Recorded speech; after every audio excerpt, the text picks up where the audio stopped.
are now tuned into the Misi Muse Unplugged, a pop-up podcast variety show helping consultants along their journey to greatness with your host, management consultant, author and blogger, Christie Lindor.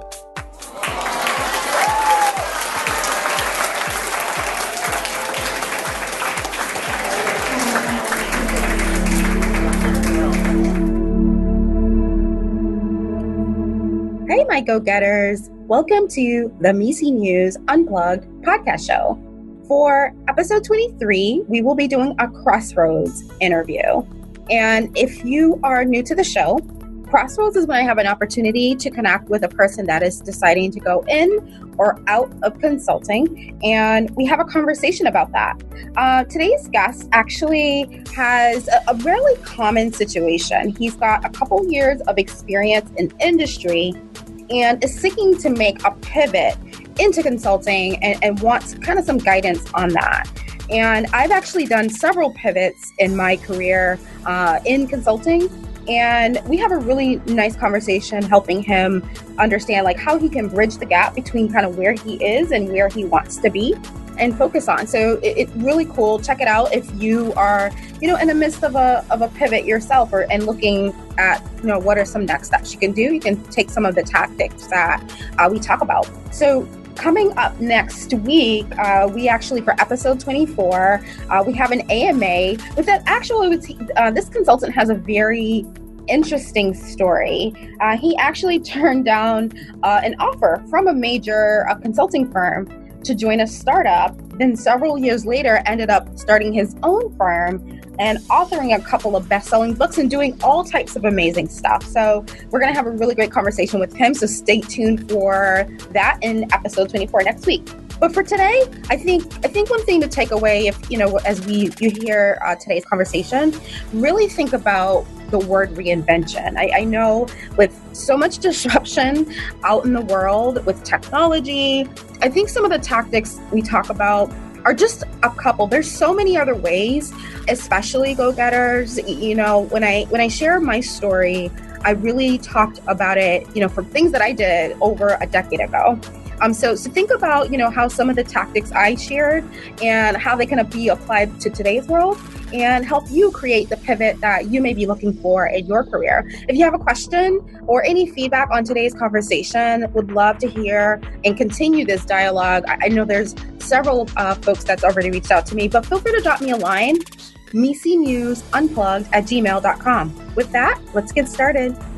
So Dustin, thank you again for making time to join us on the Misi Muse Unplugged. How are you doing today? Thanks, Christy. I'm excited to be here.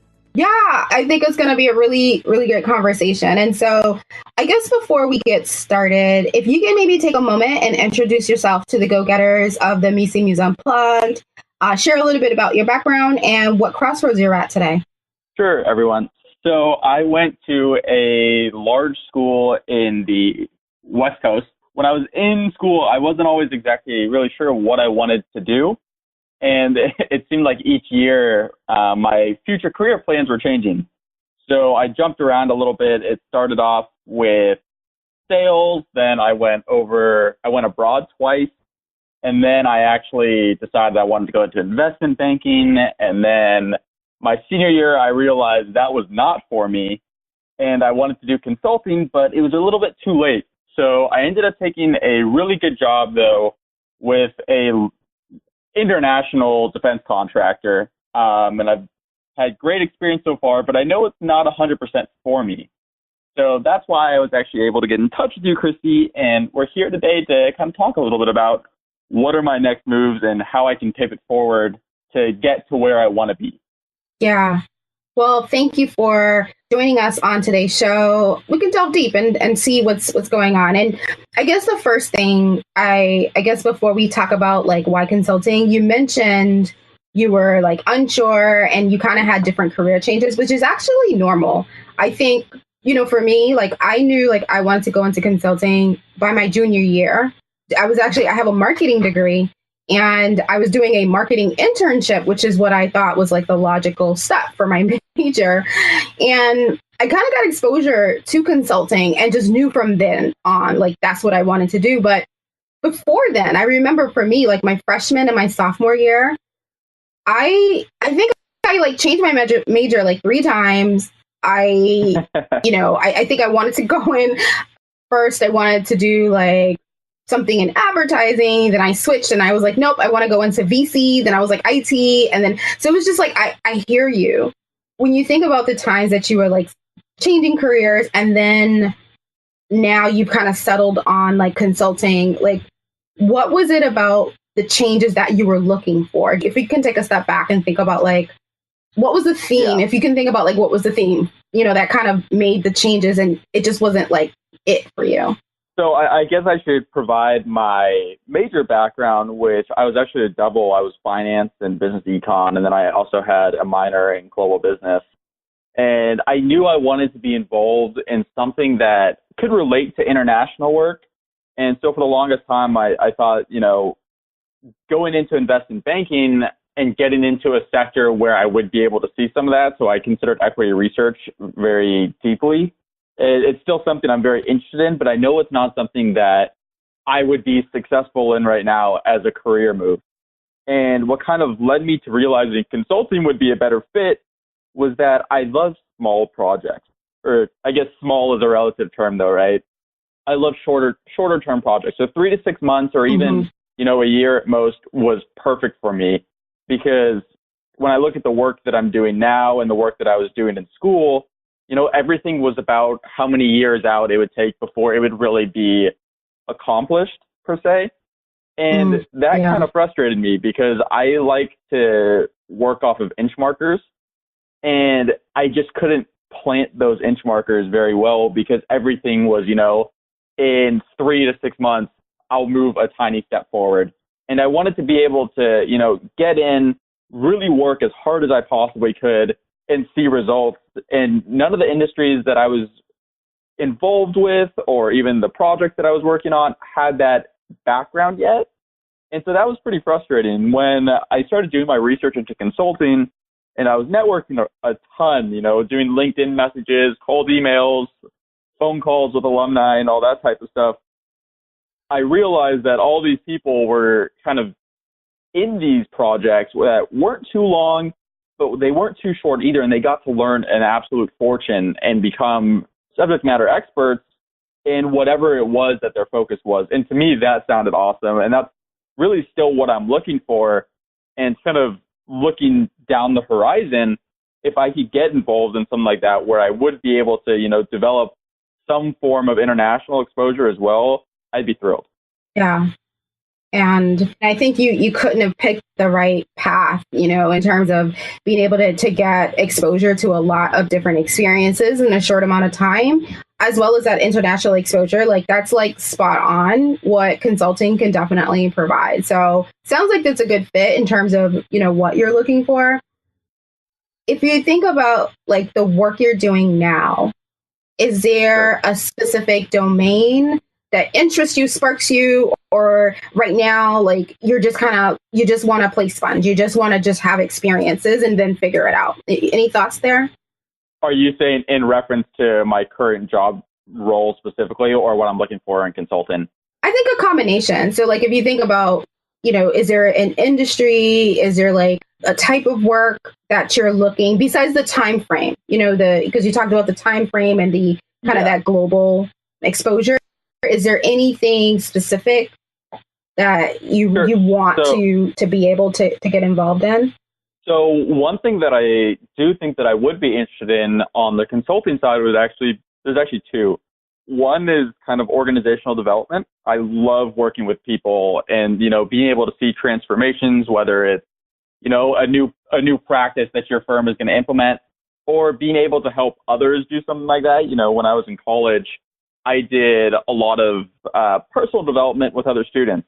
And that was one of the most gratifying, rewarding things that I did, because when I saw these kids who were 2 to 3 years younger than me, go and return back to me and say, hey, remember when we worked on XYZ skills a few weeks back? Well, it really helped me get that internship that I wanted. And, that felt awesome to me. And then the other aspect of consulting that I'm industry-wise that I'm interested in is actually consumer goods. someone that I spoke to at, one of the large MBB groups was involved in consumer goods. And he said to me, the reason I chose consumer goods as my practice was because I like to shop. And I was like, that's kind of silly, but it's true. At the end of the day, he said, I can walk into a store and I can pick up a product and say, there's something about this that I love or I don't love. And it actually makes me better at my job doing that.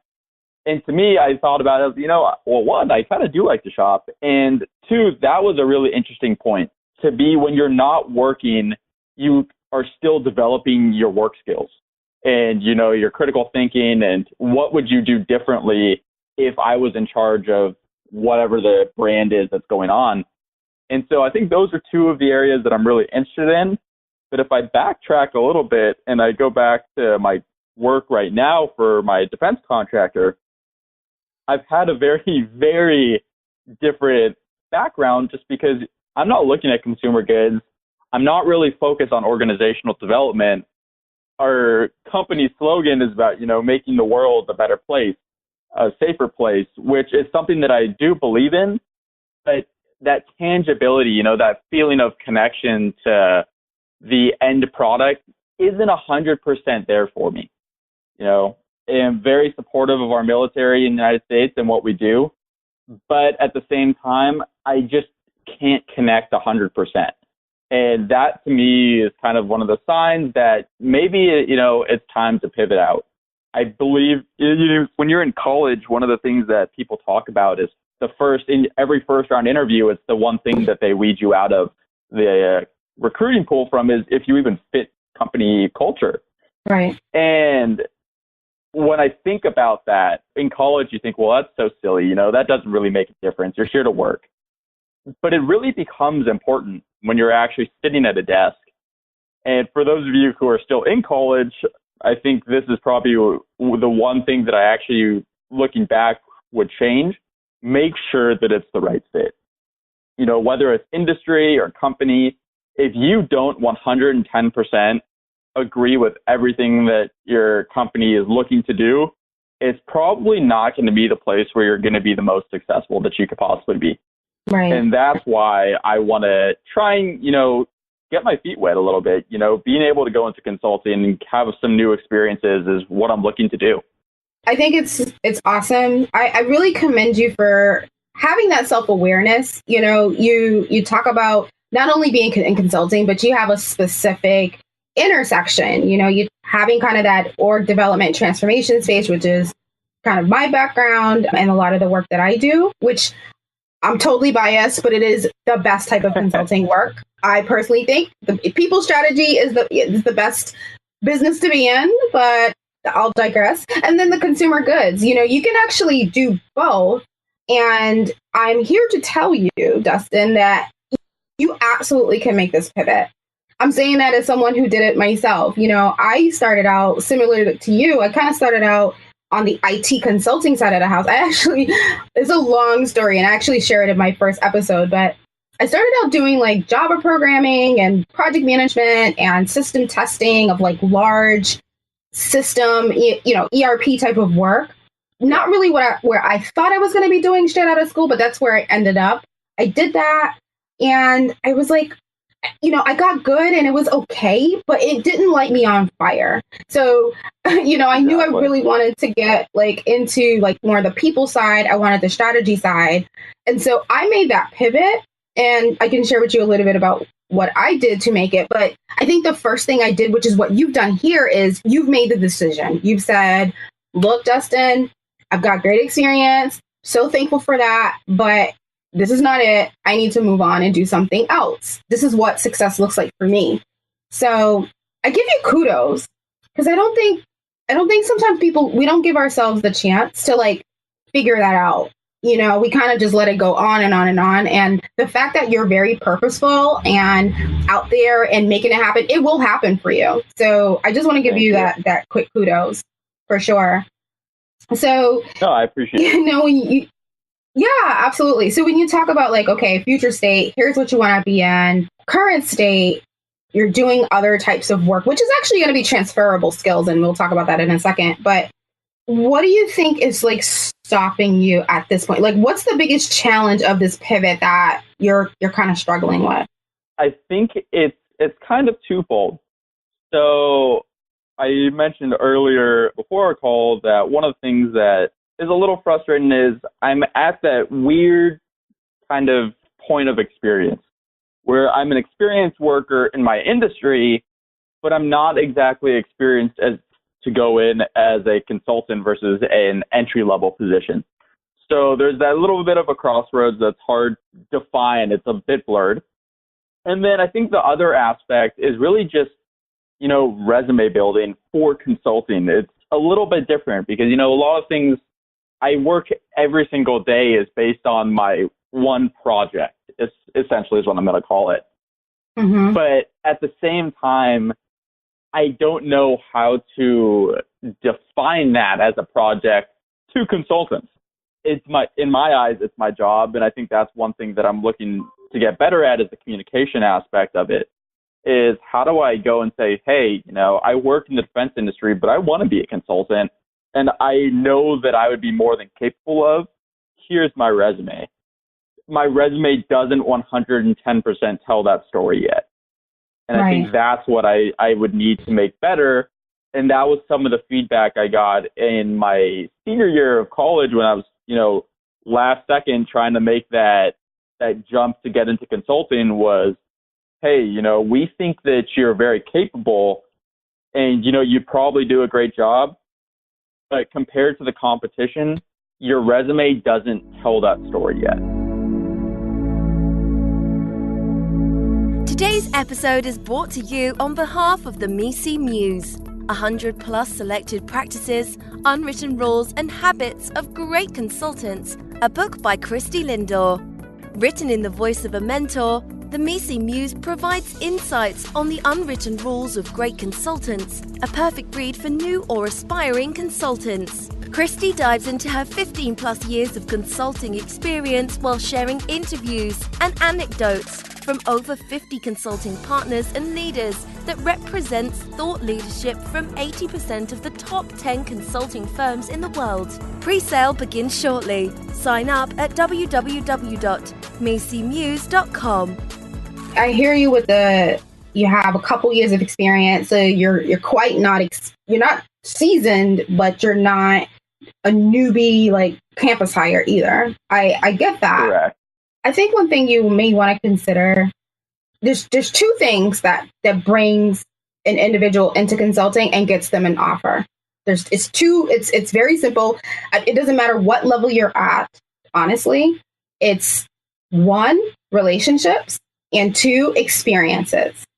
And when I say relationships, it sounds like you've been doing a little bit of that, right? So you've been on LinkedIn, you've been reaching out, and it's just kind of continuing kind of that journey. That's one. But the second part is, are you really taking time to create and own your own journey to have those experiences? So when I say that, I kind of mean a couple things. Like, I know when I wanted to make that pivot, similar to you, I remember I wanted to make that pivot. I was about 5 years. So I actually was, in my mind, pigeonholed in my work because my brand was an IT person. Like, I was not a strategy person. I said, you know what? I'm going to literally blow up my brand. And the way that I did that, I just got real focused on getting experiences wherever I can. And so I did pro bono work. There's a lot of organizations out there that are looking for people with some of the well-rounded skill sets you have. You may not think you do, but you actually do, Dustin. And again, I'll talk about that in a moment. But it's figuring out how can you create an experience? So how can you get into maybe some pro bono work? Maybe it's getting involved with some associations that's in this space. So you talk about consumer goods. That can be, there's a lot of organizations that's focused on kind of the future state of consumer goods industry. There's also a lot of organizations out there focused on org transformation or development. Just become a member, start getting involved, start being part of the conversation. And you don't need anything specific. It's just kind of reaching out and putting yourself out there.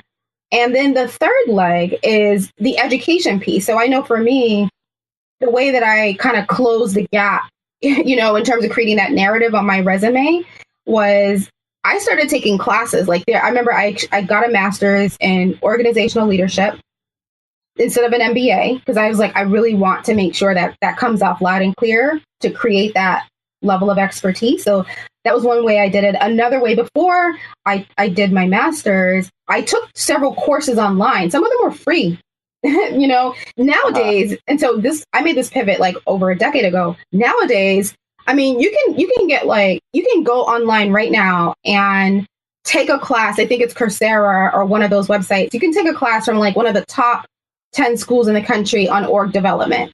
And you can take that class. It's completely free. And guess what? That's something you put on your resume that begins to shape that narrative.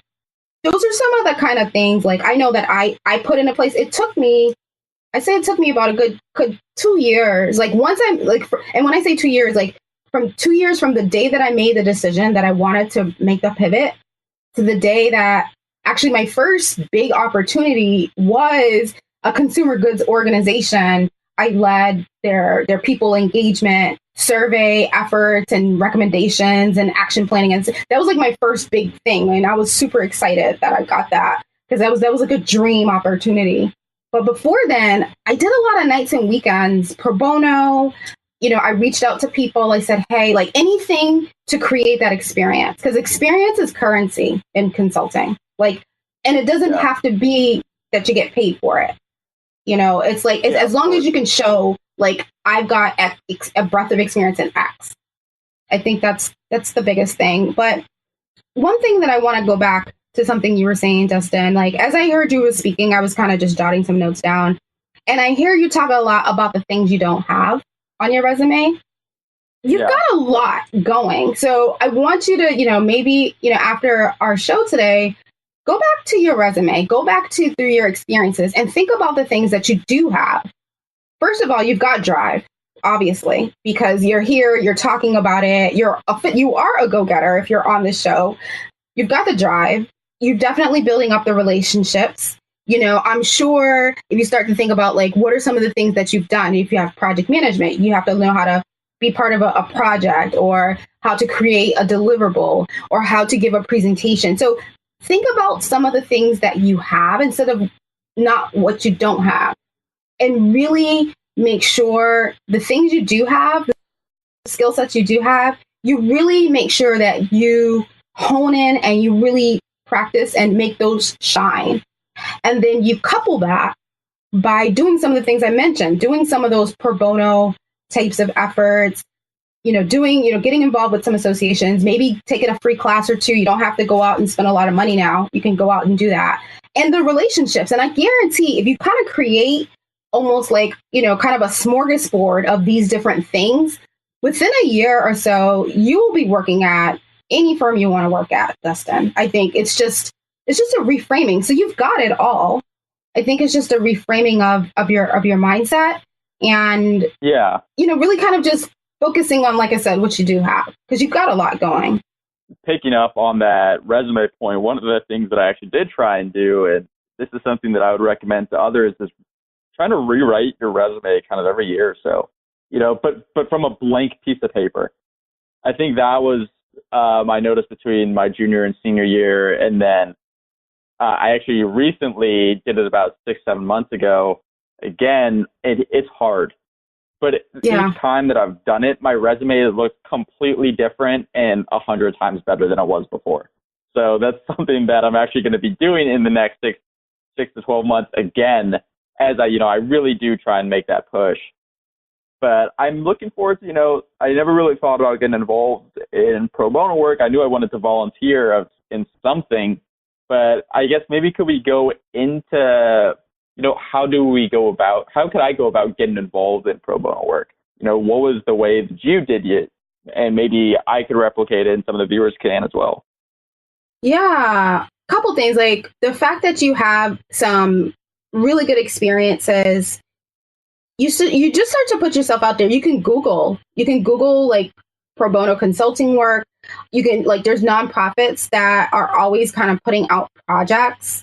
what I've noticed nowadays, they didn't have this when I was going to school, but there's schools actually that have volunteer consulting firms, like the MBA, like the B school or the undergrad school. So if you go back to your alma mater or through your network, chances are there may be one of these like volunteer consulting firms that you probably are like 1 degree connected, and you can get on their roster and say, hey, like the next time you have a project, can I be part of the project team, and put yourself out there. So I think it's just kind of doing a little bit of like legwork.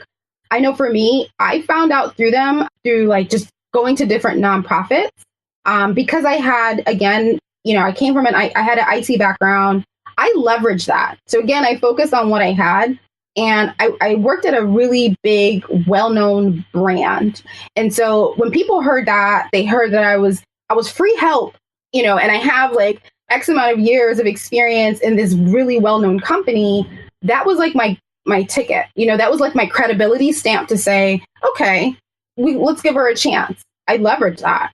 So again, it's leveraging what you have and starting to think about it differently. And like I said, the associations, whether it's an org, development association, consumer goods, again, those are a lot of people get really good job opportunities or just connections because those associations, a lot of thought leaders go through those, they speak at them, they write, white papers, points of view. So I think those are underutilized these days, but there's still like treasure troves of getting connected and getting experience. Because at the end of the day, those are the two things you need. You need the relationships, you need the experience. And if you've got a lot of both of those, like I said, you'll land in any specific type of company.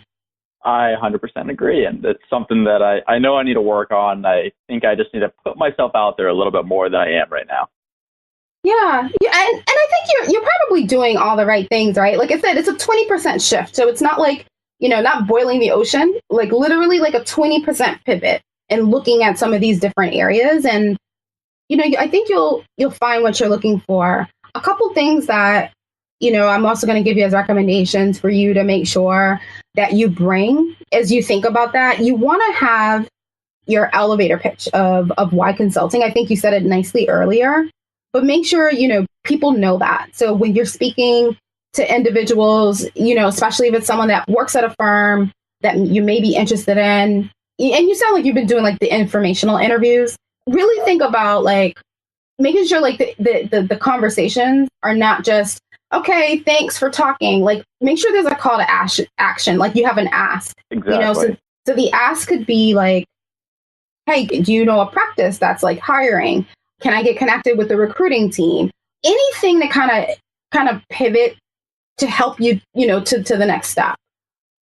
So I think with each interaction, making sure there's some sort of call to action on the other individual's part, and then just continue building that relationship over time. Because it'll be, and what's interesting, I made a leap from one firm to another. I met one individual, had a great connection. Their firm didn't have opportunities at the time, but I stayed connected with them. And then when I decided I wanted to make another leap, I called them back, because I had stayed connected with them. And then it was like perfect timing. They were looking for someone with my background. Okay. So you just never know, and it's funny. The consulting world is so small.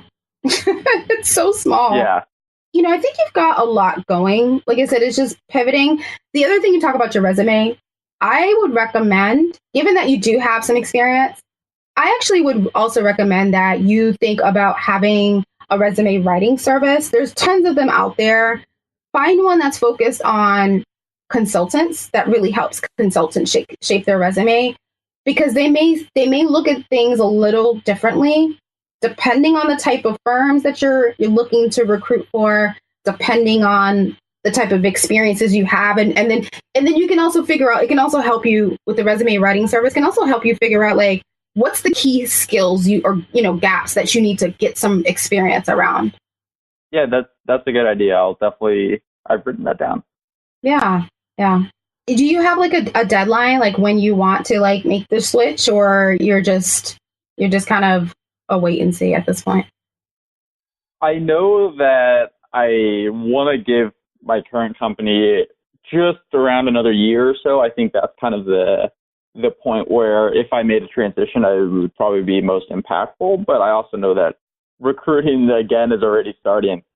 So the sooner the better, preferably.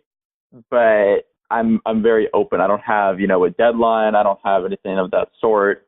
I guess if I were to think about my more long-term plans, something that we had spoken about previously on a separate call was that, I would like to get an MBA at some point in my career.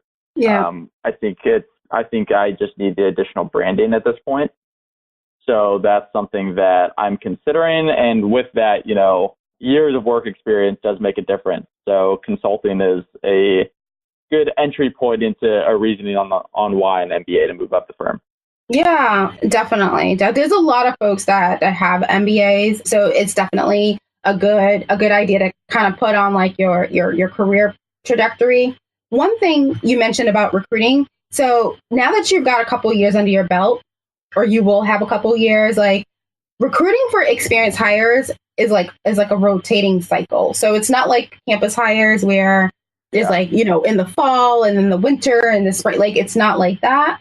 So it's whenever you're ready. And the fact that you got another year, there's a lot you can fill up on that resume.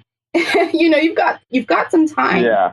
I think if you just get real focused, you pick whatever it's the 1 or 2, 3 things that you're gonna do to really round it out. Get a professional to help you put your resume together, and then start doing case interview practices. Get your quant and your qualitative skills up. I think if you do those things, I think you'll be in good shape, Dustin. Thank you. And it's something I'm going to be working on. So. Awesome. Well, this was a great conversation. I'd love to hear. Keep me posted. I know we'll stay connected, but keep me posted on like where you end up, or how you're going to do. Because I know you're going to land. I know you're going to land something. I think it's just a matter of time, like now, and you'll be on fire, and I'll be glad to know you. 100%. Thank you so much, Christie. I really appreciate it. Yeah, absolutely. And go-getters, if you have a specific question, feedback, want to be a guest, feel free to drop us a line at misimuseunplugged@gmail.com. Again, that's misimuseunplugged@gmail.com. I'd like to, again, thank Dustin for being on today's show. And thank you, my go-getters, for tuning in. This is Christie Lindor signing out for the Misi Muse Unplugged pop-up podcast. Here's to your journey to greatness. Tune in every Friday for new episodes syndicated on iTunes, Google Play Music, and many more. Visit www.misimuse.com for more information.